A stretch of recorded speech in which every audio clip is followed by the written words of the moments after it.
Hello, hello, and welcome everyone to autumn. I've got my pumpkin shirt on for you today. So we are going to be talking today and thinking about sound. Not so much, well, we'll just have fun with it.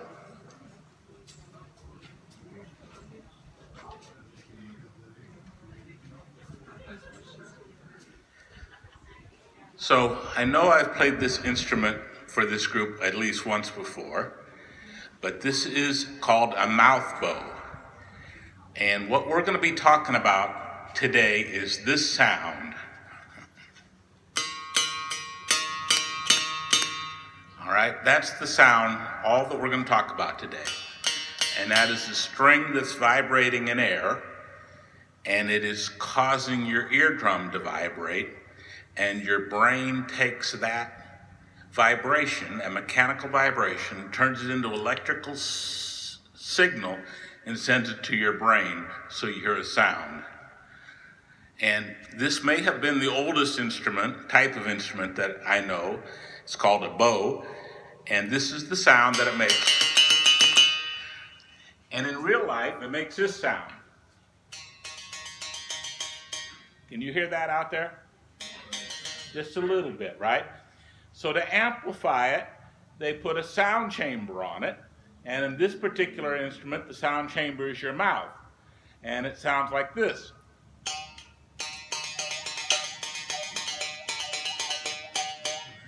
Now, I can hear that very good because I'm hearing it through my ears and also through bone conduction from my jaw up to my inner ear. But this is what it sounds like if we're doing it over a microphone. It sounds a little like this.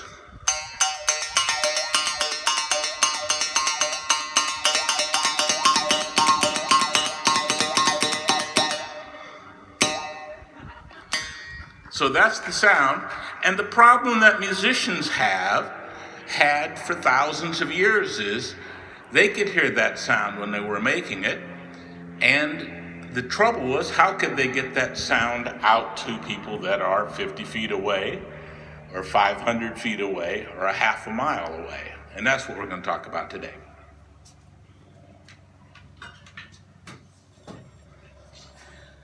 So if that first attempt to make things louder was to use your mouth as a resonator,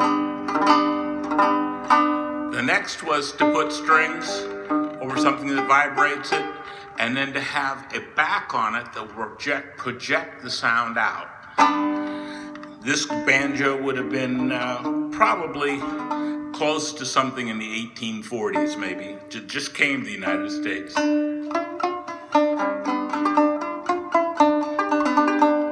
This is what it sounds like without the microphone.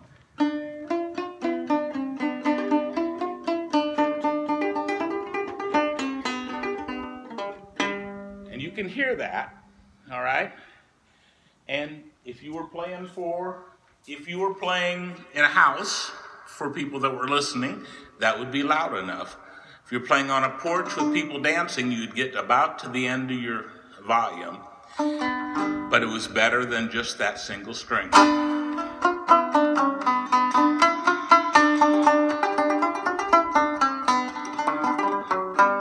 I went down to old Joe's house, old Joe almost dead. Stuck my fingers down his throat and pulled out a chicken head. Now round and round, old Joe Block, around and around I say. Round and round, old Joe Block, I'll come back someday. So that's the sound. If we were all up on the porch, that would be loud enough for us to hear and enjoy. Yeah, that is a gourd banjo. So it's made out of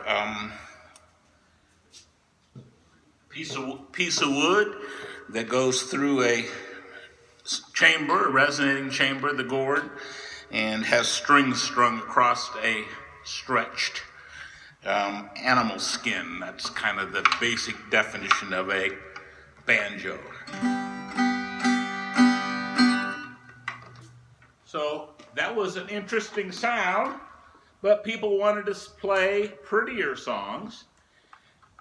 and the guitar came along. Oh dear, it's fighting me. So this is a parlor-sized guitar. This is a tenor guitar, but it's the one that was popular probably in the 1870s, 1890s, about this size, about this much sound. Sounds like this.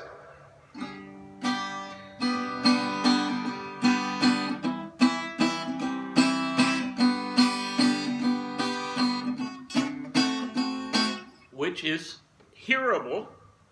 On the porch, it would be fine. The sound a little more would be like, oh, Willie, my darling, I love you with all of my heart. Tomorrow we were to be married, but liquor has drove us apart. Oh, beautiful, beautiful brown eyes, beautiful, beautiful brown eyes, beautiful, beautiful brown eyes, I'll never love blue eyes again.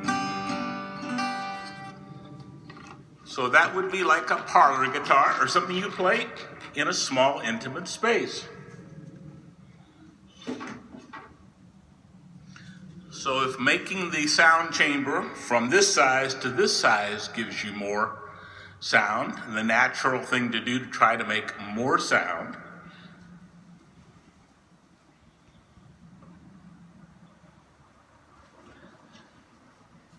was to make a bigger guitar.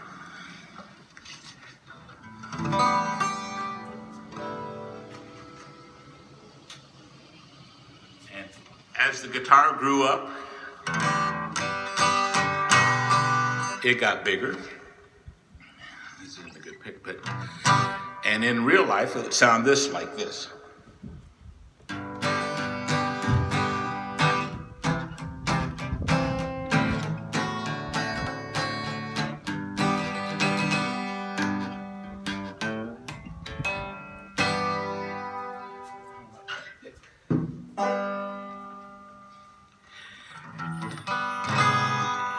And as the guitar got bigger, it got a deeper voice. And this is the kind of guitar they play in bluegrass music or folk music, something that they would play. Like, come and listen to my story. It's a story that is true about a rose that blooms in Georgia. Here we go, a heart so true. Way down in the Blue Ridge Mountains, way down where the tall pines grow, lives my sweetheart of the mountain. She's my little Georgia rose. So that one is still popular today. And in an acoustic group, this will put out enough sound to play against a fiddle and a banjo most of the time without any sound reinforcement.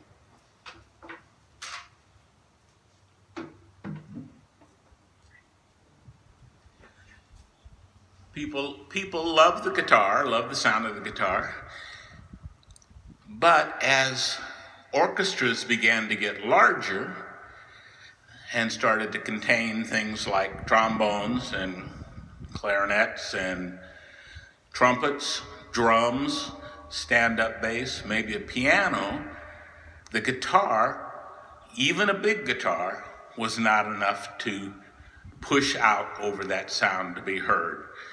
So the jazz bands of the 20s kind of put the guitar aside as an interesting but small instrument and went back to something that would give a rhythm and a drive that could be heard over all those horns. And of course, that was a banjo.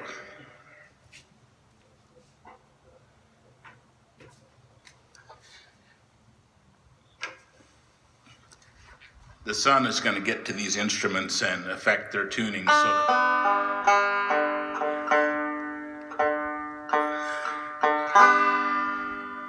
So they used a 4-string banjo in place of a guitar, and in real life, it would sound a little like this.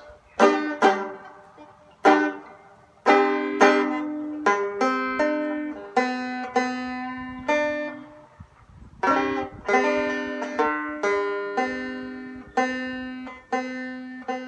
going to tune this because I can't stand it. Good. Discriminating taste. I like that.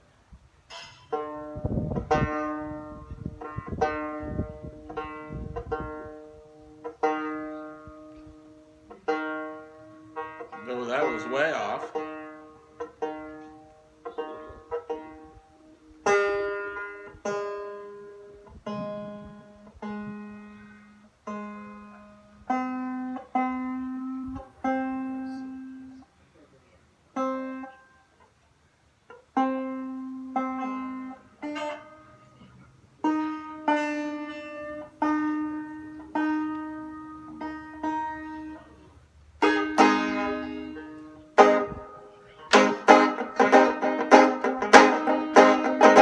Lots of volume.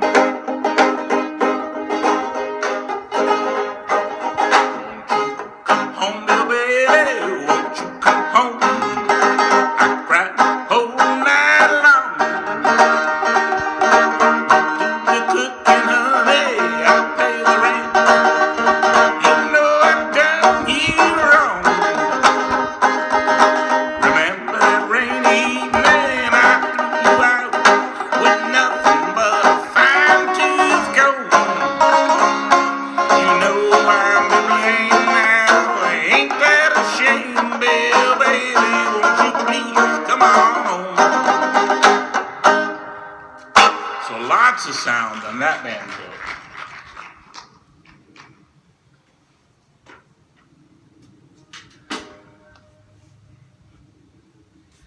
But that wasn't a very pretty sound. And they were still looking for something to give those kind of lovely tones without having it sound quite so much like a drum and a Mardi Gras marching band. So the next real advance in making that string sound louder was to try to make the instrument itself project the sound. And there was a group of brothers, the Dopera brothers, in the 20s, late 20s, that started experimenting with trying to make sound come out of an instrument acoustically. And their solution was to put a speaker cone, it's like a tin circular cone, and attach that directly to the bridge that the strings vibrate on. That would cause that tone ring, or that cone to vibrate in and out and to project the sound. And eventually it became, they were famous for making dobros, the Dopera brothers, or National Steel guitars. So I'm going to show you a couple of those and show you how that attempt, this is now in the 30s, early 30s.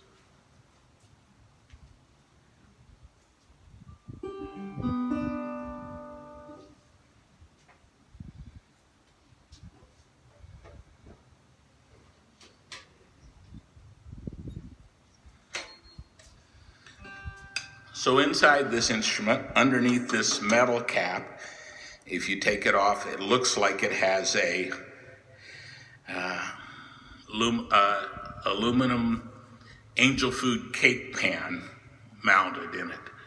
And when this strings go up and down, moves the bridge up and down, shakes that pan.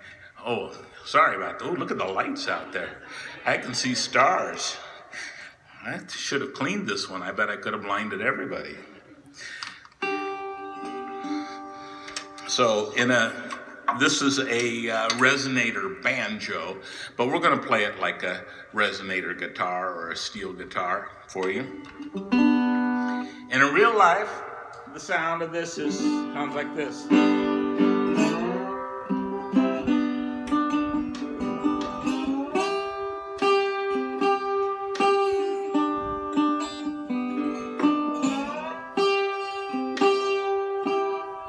which is louder than the small guitars. And played Hawaiian music and played jazz and blues and lots of kinds of music. And it would sound something like this.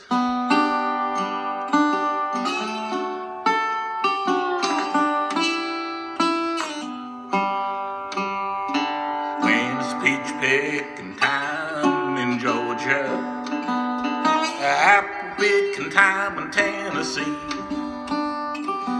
cotton picking time in Mississippi, everybody picks on me. And it's roundup time in Texas, and the cowboys make whoopee. I'm going back home to Georgia, where it's cow picking time for me. Yodelay, yodelay, yodelay.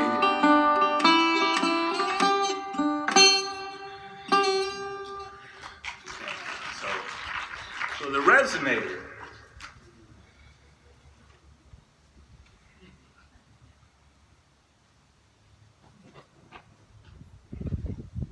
Well, it wasn't long before the people who played smaller instruments wanted bigger sounds, so they started working on making resonator ukuleles. Of course, that's kind of popular in our neighborhood.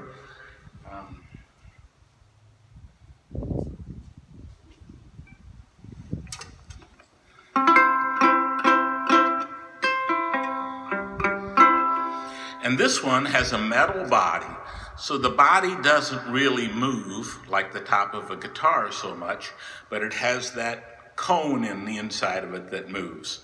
And in real life it sounds like.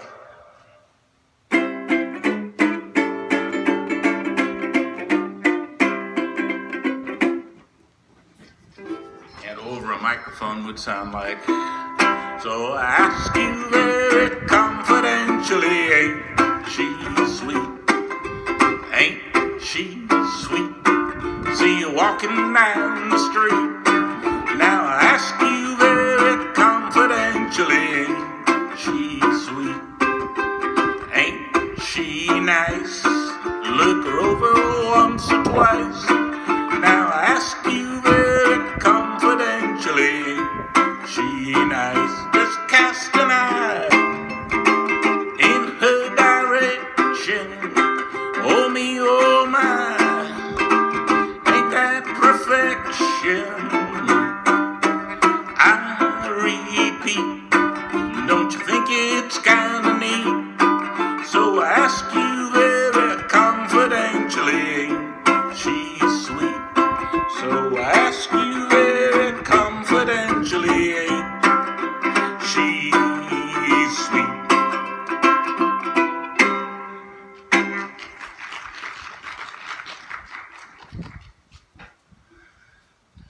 I had another one of those around here someplace, but it's a wooden one with the resonator in it, and has a little brighter sound, but very much similar.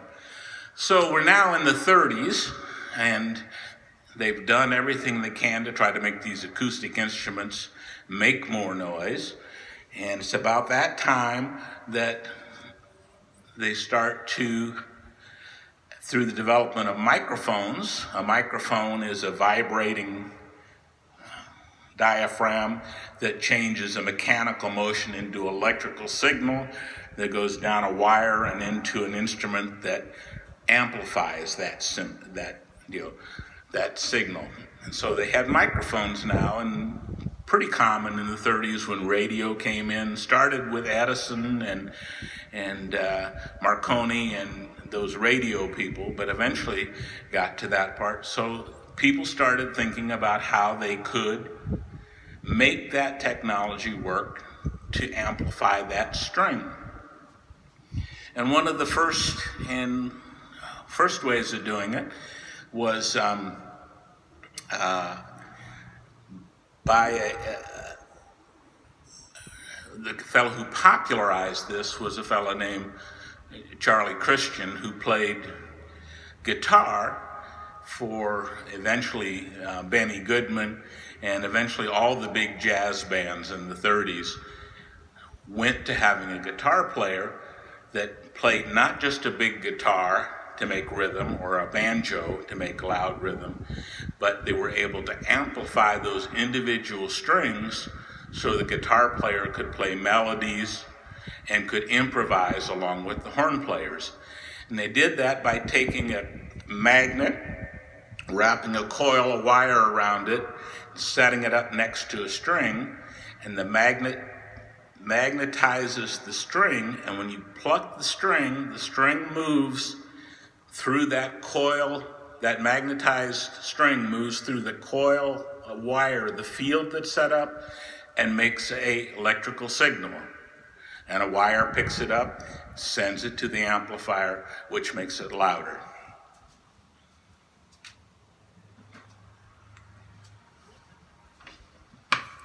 So we'll go back to this tenor guitar, which we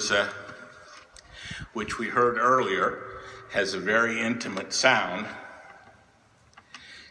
And this particular part of the bridge here, under the bridge there are 6 microphones, 6 tiny microphones, or really just electrical wrapped magnets that when the strings vibrate, it creates a signal, electrical signal, that goes to the amplifier.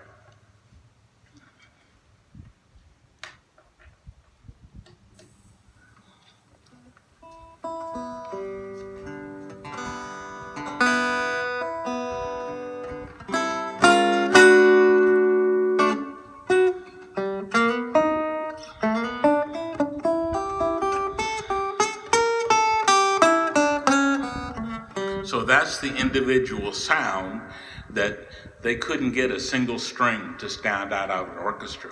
But with this system, they were able to play melody songs on this. And there's a video of Count Basie's band, and there's a fella playing a tenor guitar with this kind of an old-time pickup on it. And they're playing tunes that give that kind of chopped sound.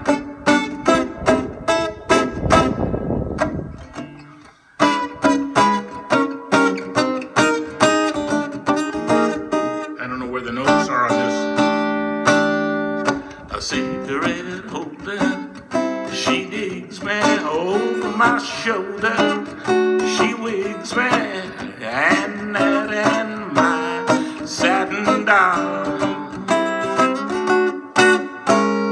Baby, shall we go out flipping? Careful, amigo, you're tripping. And my satin doll.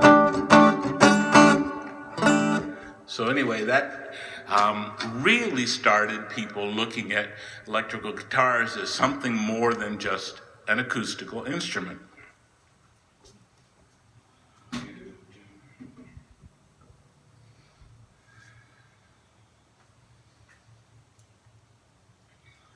So we're going to skip ahead just a little bit and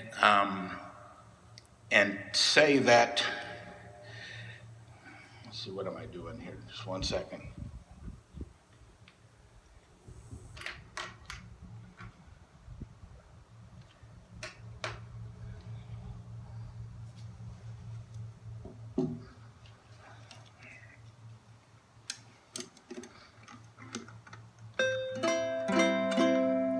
So someplace along the 50s or 60s, we're going to go back to the 40s, but they found out that not only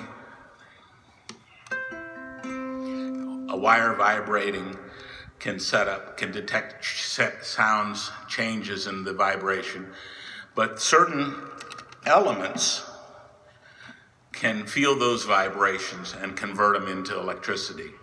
And they started making these little piezoelectric microphones that were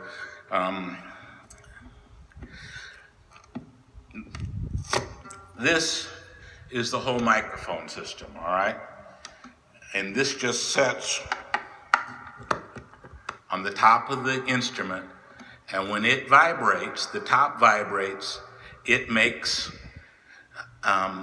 motions that there are crystals in this little microphone that they can detect those motions and turn them into electrical symbol. Now let me see if I can get this figured out here, what I'm doing.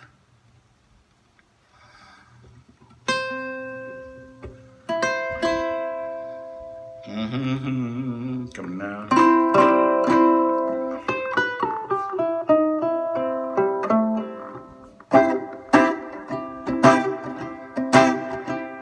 I'm gonna take a sentimental journey and gonna set my mind at ease. I'm gonna make a sentimental journey to renew old memories. Got my bag and I got my reservation. I spent each time I could afford, and like a child in wild anticipation, I long to hear that all aboard.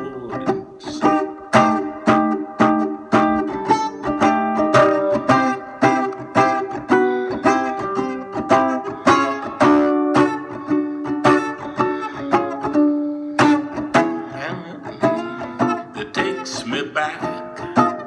I never knew my life could be so unique.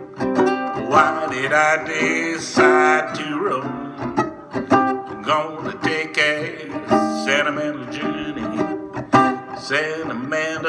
journey home. So that is amazing to me, that little round button can feel those vibrations. The other thing is that microphones got smaller. So this is a microphone that picks up vibrations of the air, and it sets right up next to where the sound's coming out of this little sound hole. And so we're able to mic that instrument exactly where the sound is coming from in an effort to try to not have all this other ambient sound.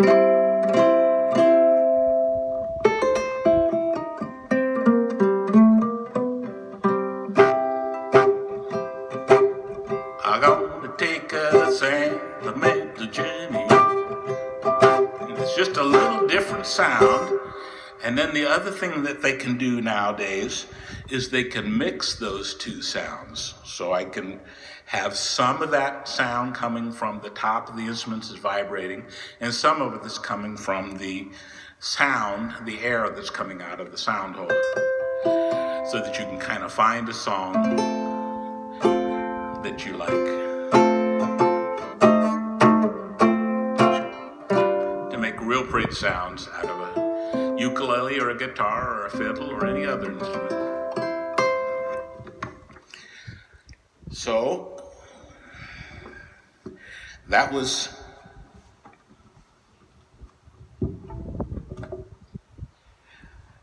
an improvement. And then people started thinking, if we can put those buttons on the top, maybe we could put something that we mount all the time in the guitar that feels those vibrations. And what they came up with was a strip of wire that's about the size of a flattened pencil lead. It hooks to a wire and sits under the bridge where the strings push down on the wood. That sits on that wire, and then when those strings vibrate, they make the bridge vibrate, and this little piezoelectric wire can turn that into a sound.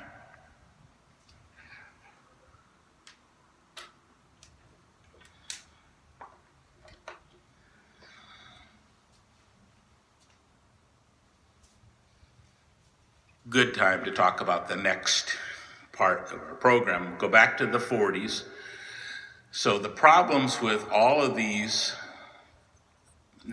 for the musician is that when you got loud volumes, that the sound would come back into the microphone and create this loud howling sound, the feedback sound, which is the reason we love acoustic music, right? Is because of that sound.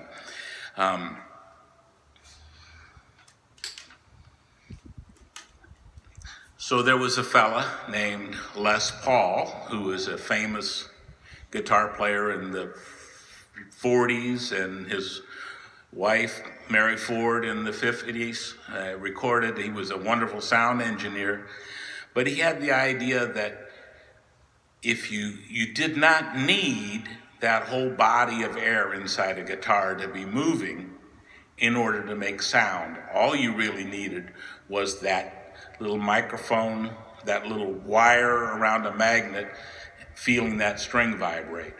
And to test this theory, he made a famous guitar.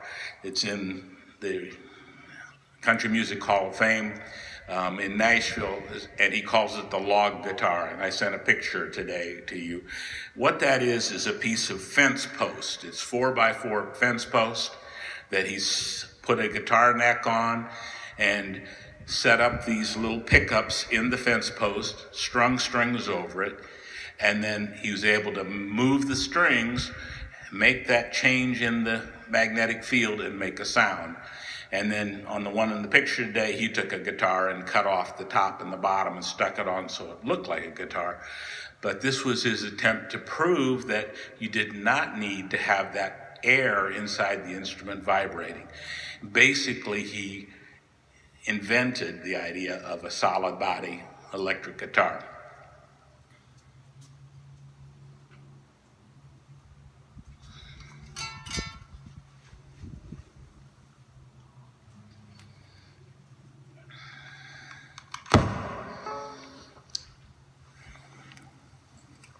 So this is an instrument that is one piece of wood, probably one piece of wood, and has no sound chamber inside.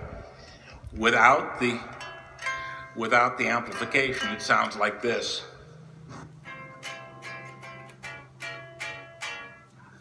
Which your wife loves when you're learning to play a song, but not very satisfying. But under the bridge, under the part where the strings are, there's this wire that senses changes in vibration of coming from the bridge and turns it into electrical signal.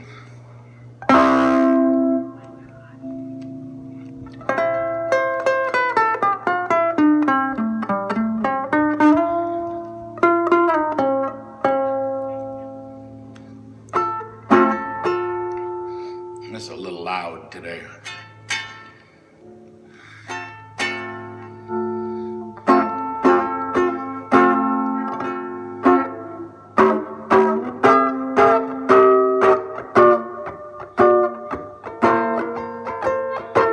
I will tune this one too.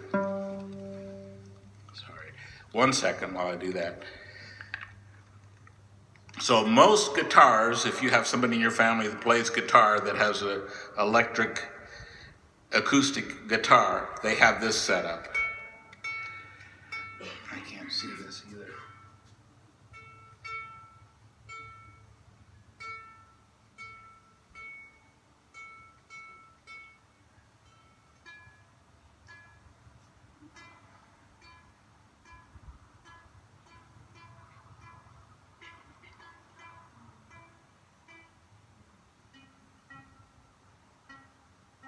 Wow.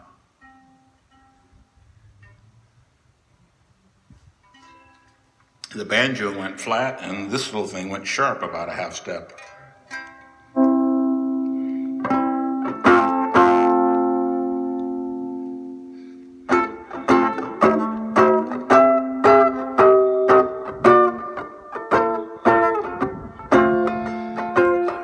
Every time it rains,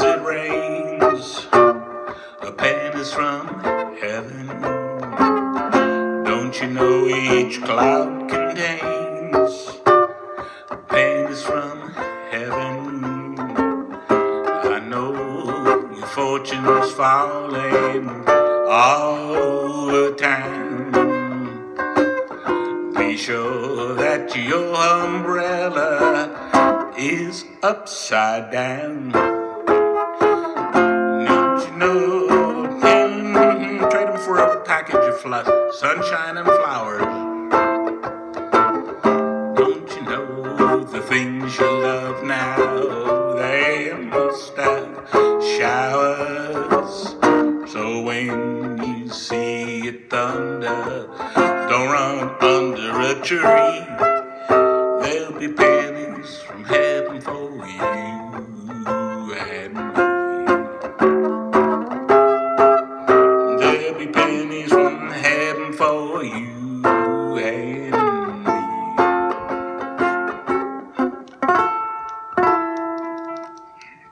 me. Yeah, so most electric guitars that you see when people come to Crestwin and play when Betty Sinisi comes, that she's playing an instrument that's set up like this with that bridge. Which brings us to the last part of our program here.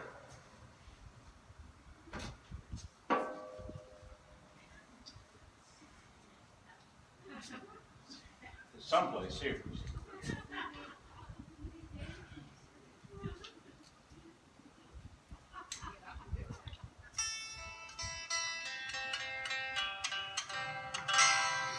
The electric guitar.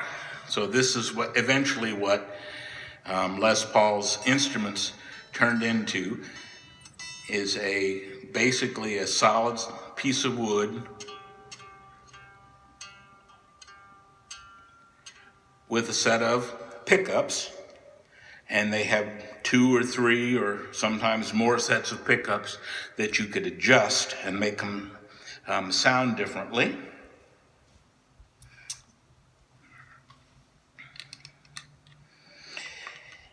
And this allowed these strings to vibrate, these strings that we listened to at the beginning of the program, that simple little sound.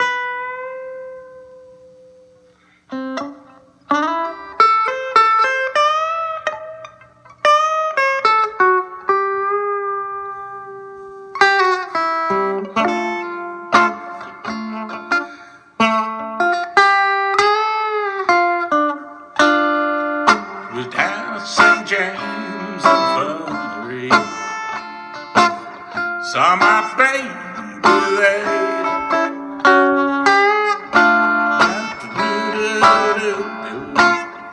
So long and cool and fair.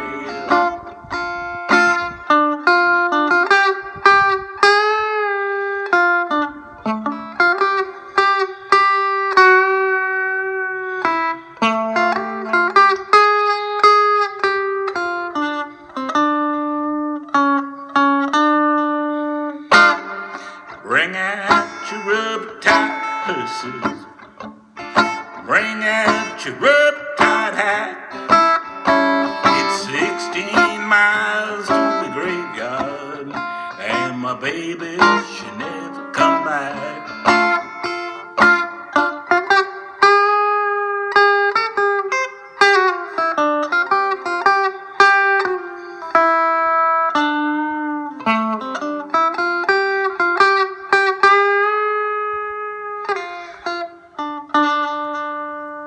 So the ability of that one string to go from being heard by the person's playing it and the person standing next to him to be able to go to Woodstock and play for a whole bunch of muddy people only took thousands of years.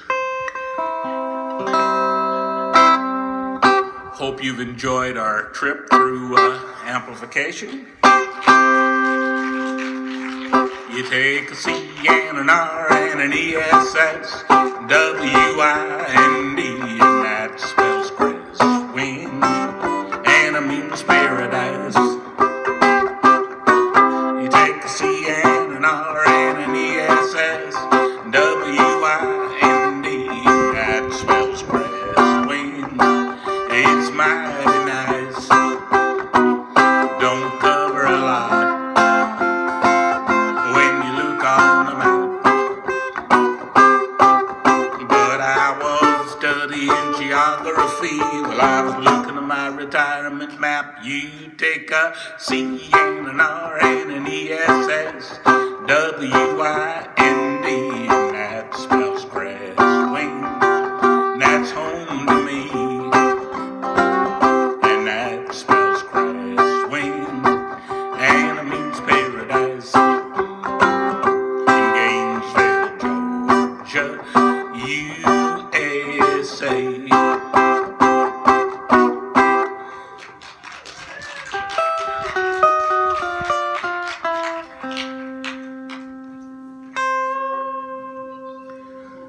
Good afternoon, everybody. Thank you so much for coming.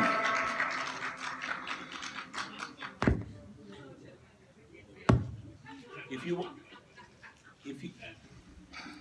want to come up and take a peek at some of these instruments, you're welcome to come up and strum them and see what they sound like. We'll leave them out for a while. And enjoy. Have a good evening.